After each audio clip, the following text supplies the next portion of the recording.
הכירו את עיפרון הליירה, עיפרון מעובה, משולש ובעל שקעים. הילדים באופן אוטומטי מבינים שהשקעים נועדו כדי להניח עליהם את האצבעות.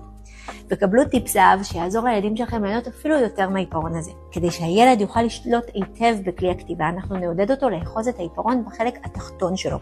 אבל לא תחתון מדי כדי שלא יסתיר לעצמו את מה שהוא כותב או מצייר. אז מה שאני מאוד אוהבת לעשות עם הילדים, זה לשאול את הילד איזה צבע אתה הכי אוהב. למשל, ילד שאוהב ירוק. אנחנו מחפשים את השקע הנמוך, אבל לא נמוך מדי, כי נכון אמרנו שאנחנו לא רוצים שהילד יסתיר לעצמו את מה שהוא כותב, וצובעים מבין הנמוכים, אתם רואים את היותר גבוה. אני צובעת את זה, ואז אני מאוד אוהבת לעשות עם הילדים כיף אצבעות. אנחנו לוקחים את האצבע שאיתה עשינו כיף, מניחים אותה על הנקודה, וזה פשוט עובד נפלא.